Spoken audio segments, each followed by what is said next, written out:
Look closely at any dominant political machine, and the collapse rarely starts from the outside. It begins with stress fractures deep within the foundation. Right now, the Trinamool Congress, one of India's most entrenched regional powers, is dealing with a massive internal rupture. Approximately 20 of its members of parliament are reportedly breaking ranks and negotiating to join the NDA alliance.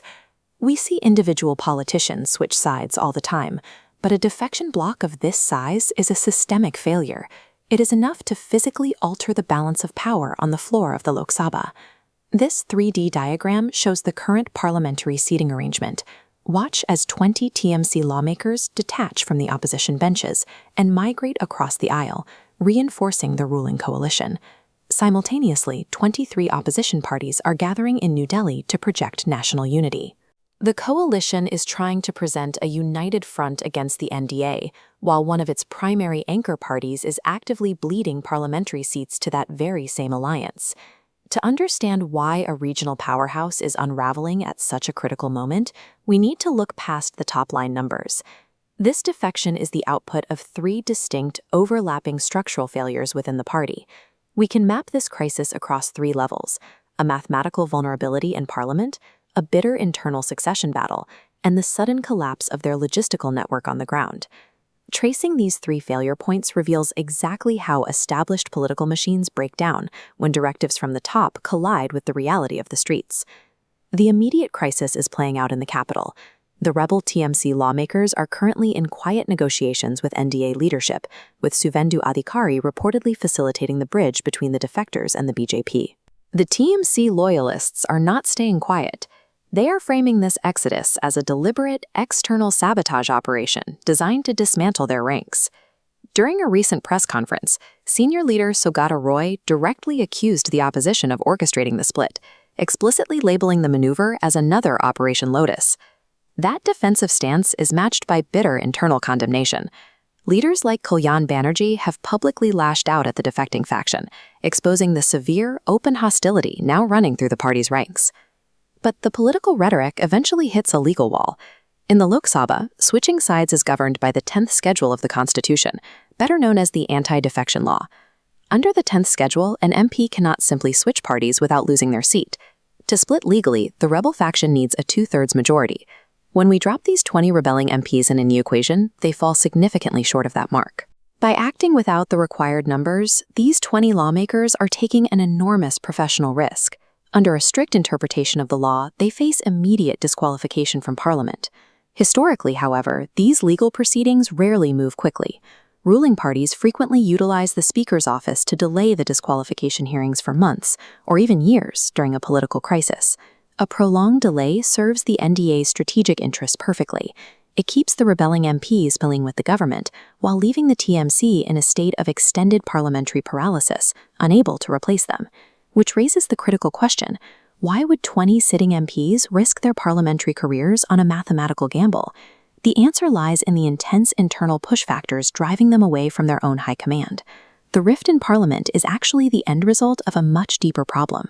It points directly to a severe crisis of confidence in the Trinamool Congress's long-term leadership structure. For decades, the TMC operated under the absolute authority of its founder. Mamata Banerjee built the party around her status as an undisputed mass leader. The current instability can be traced to the disruption of that singular authority.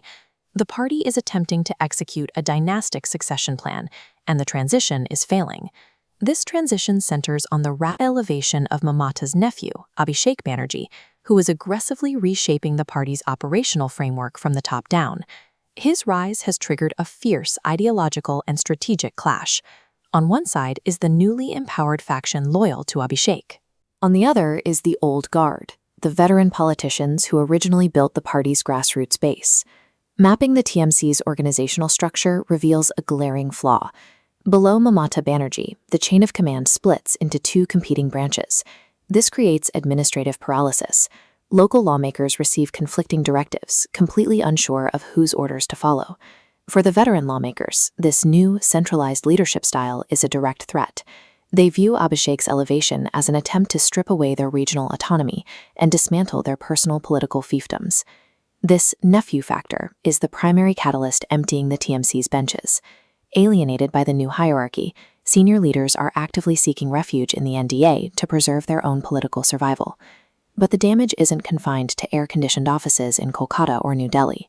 The high-level leadership conflict is actively destroying the party's machinery out on the streets. When a party's high command fractures over a succession dispute, the resulting power vacuum inevitably causes its ground-level enforcement network to collapse. To understand Bengal politics, you have to look at the logistical reality. Parliamentary seats are held by a robust network of aggressive street-level operators. A prime example of this local machinery is Jahangir Khan, widely known by his alias, Pushpa. He is one of the critical strongmen responsible for managing the party's grassroots enforcement. According to recent reports, Khan, who was wanted for severe election violence and voter intimidation, has just been captured by state authorities. The operational significance lies in where he was caught. The Bengal Special Task Force intercepted him as he was attempting to flee across the Indo-Nepal border. His capture required heavy security cordons and strict border enforcement, effectively trapping the fleeing operative before he could leave the country. This arrest is part of a broader data trend. Over the past several weeks, there has been a sharp, sudden spike in targeted legal actions against the TMC's mid-level political operators.